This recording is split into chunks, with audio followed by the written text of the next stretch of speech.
Now present the paper that I wrote. So I will talk about Periscope, which is a platform that provides standardization and automation for querying looking glasses. So basically, a looking glass essentially is a web-based interface to a router of an autonomous system that allows the execution of non-privileged network commands such as show IP, BGP, or traceroute. And looking glasses have been widely used in research studies and measurements. I think a paper earlier today also used looking glasses. But the problem is that generally looking glasses have been used in an ad hoc manner, which makes difficult the repeatability of measurements and incurs a high overhead when we want to set up a measurement.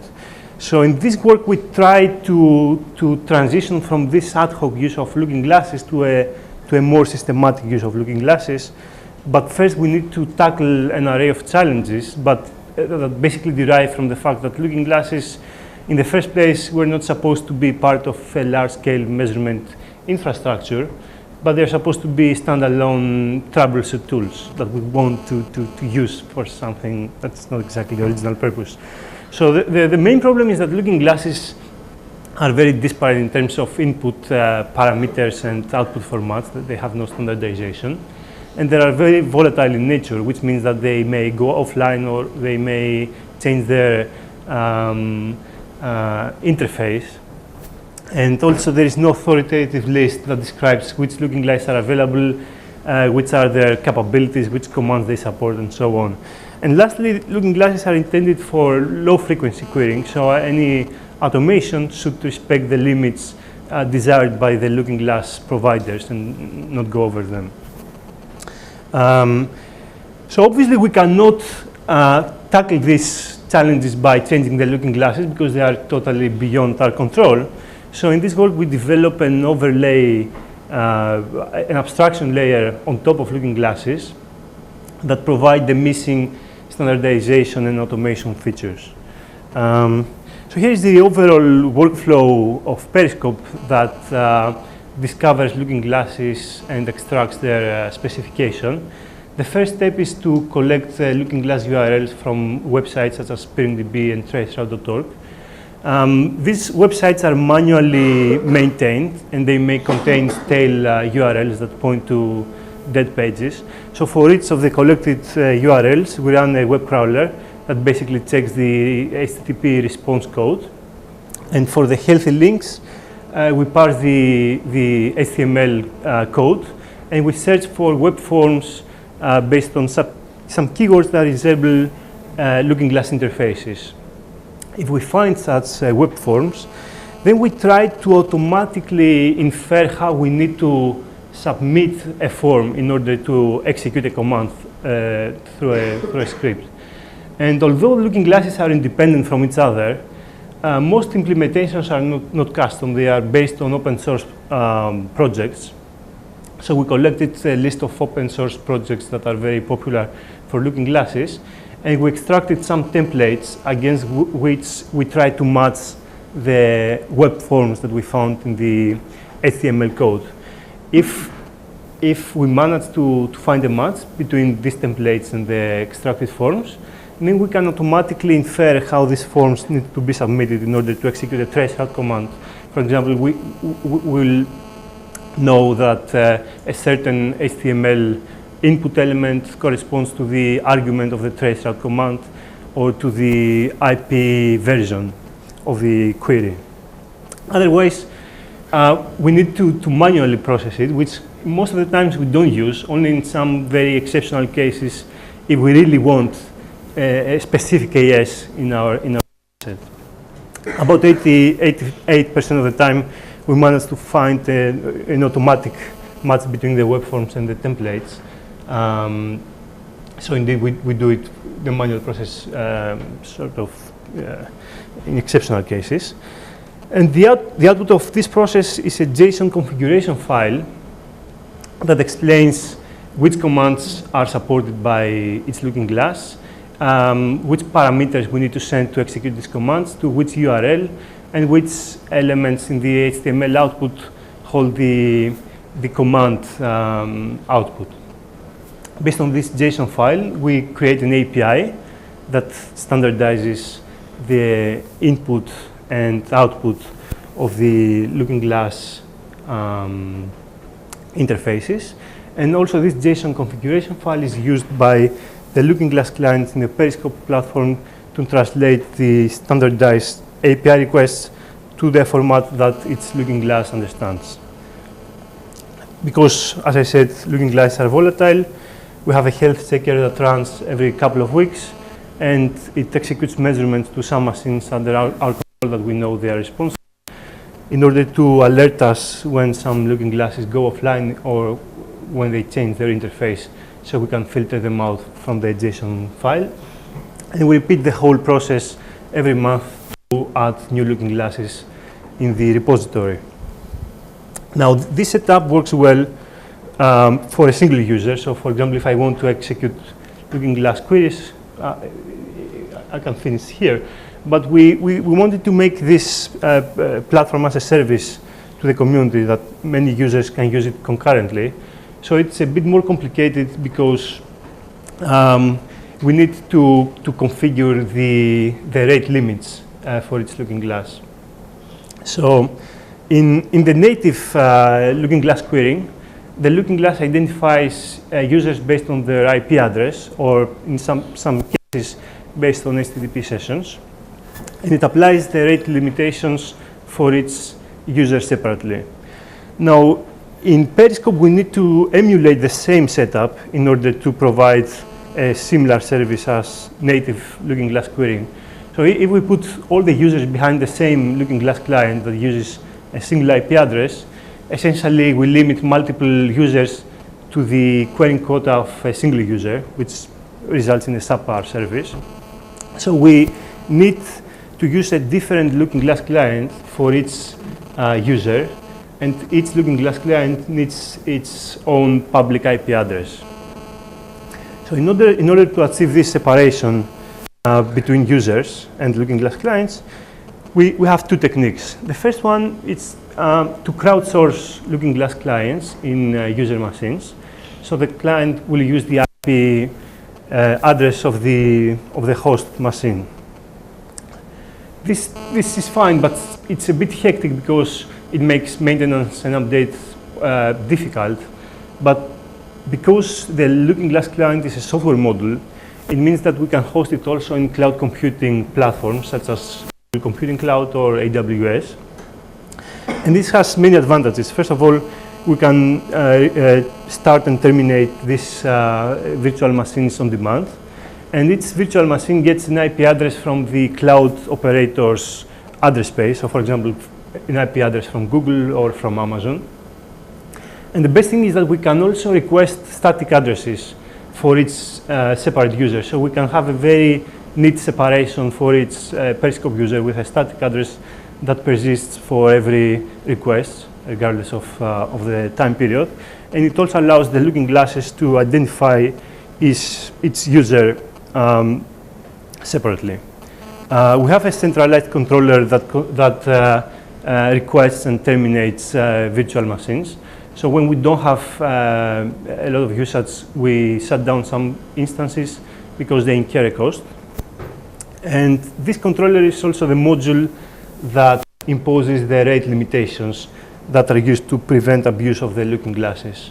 So the controller basically uses two limits to control the number of queries that are submitted to the Looking Glasses. The first is a user-specific limit. It's a timeout that defines the minimum amount of time between two consecutive queries by the same user to a specific Looking Glass. And the second is a global limit, a number of query slots that determine the maximum number of queries that a Looking Glass can accept for all the users in the system. So we included this global query slot limit in order to, let's say, prevent or mitigate Sybil attacks where a user may use different names or different email addresses to bypass the first user-specific limit. And obviously there are ethical reasons why we want to be conservative in the queries, in the query frequency that we send to the looking glasses. But there are also practical reasons, because if we overwhelm the looking glasses with a flood of requests, they may be decommissioned from public use, and we will eventually lose a valuable measurement tool. So we strive to be conservative and abide to the limits that the native looking glass queries support. So for December 2015, Periscope collected about 300 looking glasses that provided about 1,700 vantage points in 56 countries. So there is a pretty diverse geographical footprint. Now, identifying the ASN and the location of a looking glass, it's a bit of a tricky process. Some looking glasses provide this information in their interface, some others not. So we first determine the IP, the source IP, by running trace routes or pings to a server under our control. And we check the source IP, and then we geolocate it against a commercial database. And the majority of looking glasses, over 75%, support both BGP and trace route commands from the same vantage point, which allows sophisticated studies. I have some examples later in the presentation. And over 60% of these looking glasses also support IPv6 queries. So we try to figure out what portion of the topology the looking glasses observe compared to Atlas and ARC. We selected 2,000 random addresses that we observe in I-plane traces, and we executed trace routes from all the available vantage points in Periscope, Atlas, and ARC. So for Atlas, we used an account with elevated permissions in order to execute these traces from all the available vantage points during the measurement period. And we find that although there's an understandable overlap between these platforms, there's also a non-trivial portion of the topology that is uniquely observed by the different platforms. So for example, we have 20% of AS links that are observed only from looking glasses, which means that the best way to use these tools is to combine them and to let's say, cancel out the different biases that may have in their locations or in their querying methodologies. And here we see the distribution of the customer cone sizes for the AESs that are uniquely observed in each data set. And we see the bias that I talk about. We see that we have significant differences in the customer cone sizes. So looking glasses observe more peripheral AESs, while, let's say, ARC observes AESs that are bigger providers. And that means that, indeed, if we combine them, we get a more balanced distribution of AES types. So here I have a couple of case studies of how we can use both BGP and trace route measurements from the same vantage points to do some sophisticated analysis. For example, if we want to validate an IP to AES mapping technique, we need to collect trace route paths from vantage points within the same AES, and we need these vantage points to be as close as possible. Otherwise, they may have different paths due to the dynamics of inter-domain routing. And for looking glasses, we have both BGP and trace route capabilities from exactly the same router, which is the best case scenario, basically. So we run a simple validation test for longest prefix matching for IP to AES mapping, and we found that in most cases that there is a mismatch because the AES level representation of the trace route path misses the last hop, either because the customer uses an IP address from the provider's address space, or because the destination is a cache from a CDN that is placed in a third-party ISP.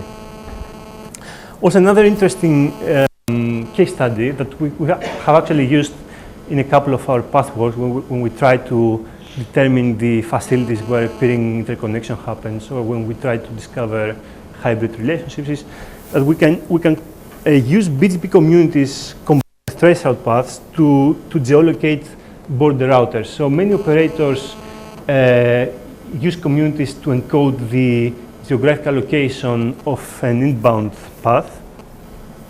The communities just encode the location, but not the IP address. But we can get it from the trace route if we run it from the same router. So by combining these two, we can infer, for example, that the highlighted IP address is in this specific facility in Chicago. So to wrap up, access to Periscope can be provided if you email me, and I'll give you a couple of access keys. And we have some detailed documentation there. I will be very happy if there is general interest in the tool. Now we are working on developing a user interface to simplify the creation of queries and in order to allow people to access the measurements. All the measurements will be made available. And we also work on integrating Atlas Arc and BGP Stream with Periscope in order to achieve a better orchestration of the different measurement platforms. Thanks a lot.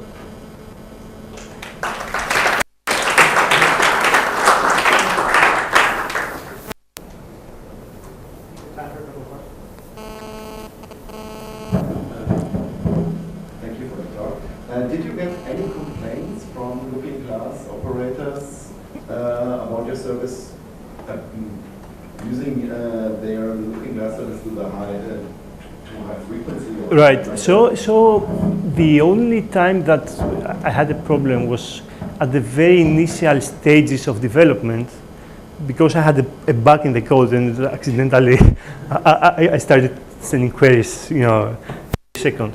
But after that, after I fixed this bug, we didn't have any complaint. Basically, we also reached out to some of the looking glass operators to advise them on the query limits and the quota that are desirable from them, and we exclude any ASs that specifically prohibit the use of automated tools in the looking glass interfaces.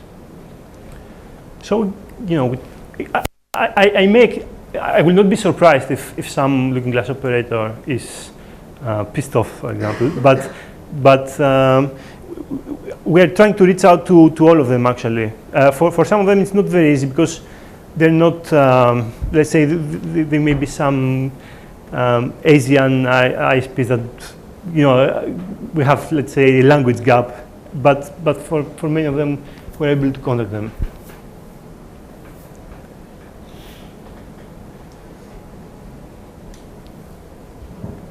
Thanks. I think it's very nice and useful work.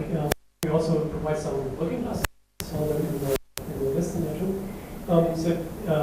do you provide some mechanism such as robots.txt, so in the web crawling world, that would allow looking glass operators to specify that they don't want to be crawled, or they want to maybe allow even higher rate limits or something?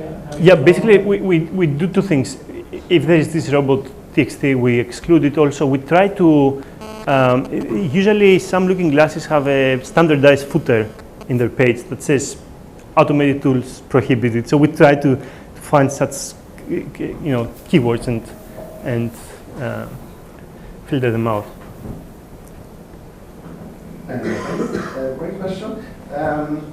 So I have basically the same question. Do you plan any collaborative approach? So, for example, to have looking glass operators publish one of these service description files on the web page so you can access it? That's why we try to do that. Basically, in our communication with the operators, we try to argue that having some sort of centralized controller that imposes the limits is better from someone who randomly tries to run a script that may violate every limit and so on. So we also use static IP addresses that we will publish, so all the operators will know that these IP addresses are from Periscope, and if they see any sort of, let's say, inappropriate usage, it will be very easy to identify the source and notify us. And that's why we wanted to use static addresses as, you know, that was the main motivation. That's not a question. I'm just very happy to see that work. That's finally what IXP map from 2009 have done, and because of, you know, PhD students terminating. Exactly. You know, so they couldn't do, but this is amazing work. That stuff. I've seen it for a long time. One issue will be more keeping up to date. Right. So what's your plan, or how do you see that going? Since happily, you know, my bosses at CAIDA are very keen to continue paying for the, you know, cloud computing platforms, and to hire some students or ISPs to, let's say, create a user interface. And, you know, generally, I think we will try to have it as up to date as possible, and you know, that's how we envision it, to make it a standard service. But do you think you can keep up with all the changes we'll do, or do you need some There are collaboration not, with so other groups that will there are some looking glasses that change often. Basically, they are very volatile in terms of their status, so they may go offline at some random time and they go online again after 2 days. But the majority of looking glasses actually are not that unstable. Some other things that we observed is that they may change the router name. So instead of London, they may substitute it at some random time with a Heathrow, let's say, or some, you know, some code. But we managed to capture most of these changes automatically. The problem, the biggest overhead is geolocating its router to a city level address, because that's the most manual work that we invest. When you have BGP communities, you can track. Yeah, because it's like a code, but when you don't have but BGP exactly. communities, will you release the code? Because so like we're closed. Yeah, we don't want to release the code because, as I said, we want to keep at least the controller centralized in order to. What about the script? That would be extremely useful for the research community. We'll think about the only concern that we have is that if we let's say release the JSON configuration file, then it may be trivial for someone to write their own version and start, you know, violating. That's more impact. Yeah, that's true. But our concern is entirely the rate limits, and if we have it centralized, we can assure, let's say, the operators that we are responsible as CAIDA for, you know, keeping these rate limits. If we release it, then we lose this, let's say, trust.